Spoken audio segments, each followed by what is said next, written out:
on his pipe, but who finally, as everyone expects, gives in and hands over the allowance. And careful studies of civil military decisions since World War II show that this is quite an accurate perception. Senator Vandenberg, 20 years ago, expressed his fear that the American chief executive would become the #1 world warlord of the earth, his phrase. That has since occurred. The clearest decision is the decision to escalate in Vietnam in February 1965 in cynical disregard of the expressed will of the electorate. This incident reveals, I think with perfect clarity, the role of the public in decisions about peace and war, the role of the public in decisions about the main lines of public policy in general. And it also suggests the irrelevance of electoral politics to major decisions of national policy. Unfortunately, you can't vote the rascals out because you never voted them in the first place. The corporate executives and the corporation lawyers and so on who overwhelmingly staff the executive, assisted increasingly by a university-based Mandarin class, these people remain in power no matter whom you elect. And furthermore, it's interesting to note that this ruling elite is pretty clear about its social role. As an example, take Robert McNamara, who is a person widely praised in liberal circles for his humanity, his technical brilliance, and his campaign to control the military. His views of social organization, I think, are quite illuminating. He says vital decision-making in policy matters as well as business must remain at the top. That is partly, though not completely, what the top is for. And he goes on to suggest that this is apparently a divine imperative. I quote, God is clearly democratic.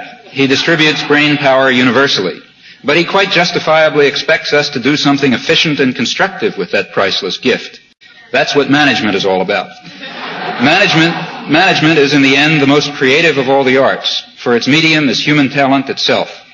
The real threat to democracy comes from undermanagement. The undermanagement of a society is not the respect of liberty. It is simply to let some force other than reason shape reality. If it is not reason that rules man, then man falls short of his potential. End of quote. So reason then is to be identified as the centralization of decision-making at the top in the hands of management. Popular involvement in decision-making is a threat to liberty, a violation of reason. Reason is embodied in autocratic, tightly managed institutions. Strengthening these institutions within which man can function most efficiently is, in his words, the great human adventure of our time. Now, all of this has a faintly familiar ring to it, and I think it is the authentic role of the authentic voice of the technical intelligentsia, the liberal intelligentsia, the technocratic corporate elite in a modern society. There is a parallel process of centralization in economic life. There's a recent FTC report which notes that the 200 largest manufacturing corporations now control about 2/3 of all manufacturing assets. At the beginning of World War II, the same amount of power was spread over 1,000 corporations. I quote the report. It says, a small industrial elite of huge conglomerate companies is gobbling up American business and largely destroying competitive free enterprise. Furthermore, it says these 200 corporations are partially linked with each other and with other corporations in ways that may prevent or discourage independent behavior in market decisions. What is novel about such observations is only their source, the FTC. They are familiar to the point of cliché among left-liberal commentators on American society. The centralization of power also has an international dimension. It's been pointed out that on the basis, I'm quoting from Foreign Affairs, that on the basis of the gross value of their output, U.S. enterprises abroad in the aggregate comprise the third largest country in the world, with a gross product greater than that of any country except the United States and the Soviet Union. American firms control over half the automobile industry in England, almost 40% of petroleum in Germany, over 40% of the telegraphic, telephone, and electronic and business equipment in France, 75% of the computers. Within a decade, given present trends, more than half of the British exports will be from American-owned companies. And furthermore, these are highly concentrated investments. 40% of direct investment in Germany, France, and Britain is by 3 firms, American firms. George Ball has explained that the project of constructing an integrated world economy dominated by American capital, an empire in other words, is no idealistic pipe dream, but a hard-headed prediction. It's a role, he says, into which we are being pushed by the imperatives of our own economy. the major instrument being the multinational corporation, which George Ball describes as follows. In its modern form, the multinational corporation, or one with worldwide operations and markets, is a distinctly American development. Through such corporations, it has become possible for the first time to use the world's resources with maximum efficiency. But there must be greater unification of the world economy to give full play to the benefits of multinational corporations.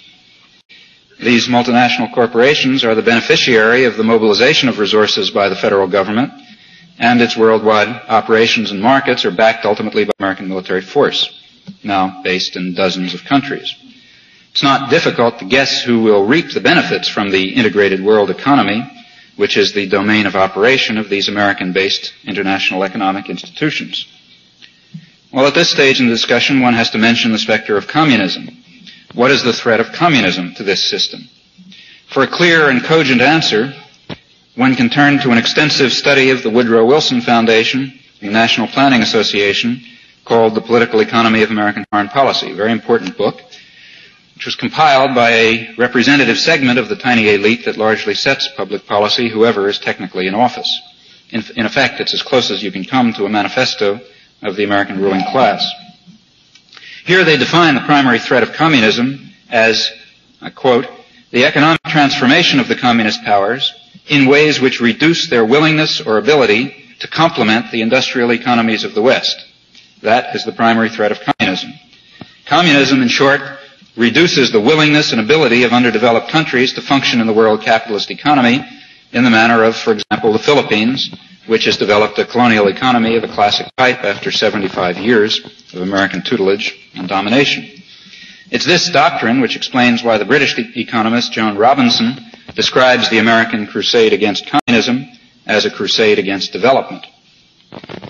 The Cold War ideology and the international communist conspiracy function in an important way as essentially a propaganda device to mobilize support at a particular historical moment for this long-time imperial enterprise. In fact, I believe that this is probably the main function of the Cold War. It serves as a useful device for the managers of American society and their counterparts in the Soviet Union to control their own populations and their own respective imperial systems. I think that the persistence of the Cold War can be in part explained by its utility for the managers of the two great world systems. Well, there's one final element that has to be added to this picture, namely the ongoing militarization of American society. How does this enter in? To see, I think one has to look back at World War II and to recall that prior to World War II, of course, we were deep in the Depression. World War II taught an important economic lesson. It taught the lesson that government-induced production in a carefully controlled economy, centrally controlled, could overcome the effects of a depression. I think this is what Charles E. Wilson had in mind in 1944 when he proposed that we have a permanent war economy in the post-war world.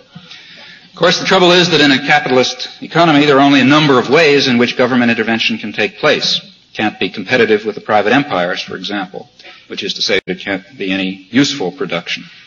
In fact, it has to be the production of luxury goods, not capital, not useful commodities, which would be competitive.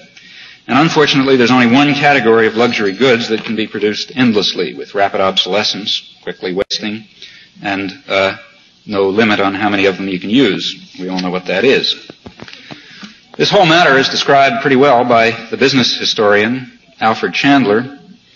He describes the economic lessons of World War II as follows. The government spent far more than the most enthusiastic New Dealer had ever proposed. Most of the output of the expenditures was destroyed or left on the battlefields of Europe and Asia. But the resulting increased demand sent the nation into a period of prosperity, the like of which had never before been seen. Moreover, the supplying of huge armies and navies fighting the most massive war of all time required a tight centralized control of the national economy. This effort brought corporate managers to Washington to carry out one of the most complex pieces of economic planning in history. That experience lessened the ideological fears over the government's role in stabilizing the economy. This is a conservative commentator, I might point out. It may be added that the ensuing Cold War carried further the depoliticization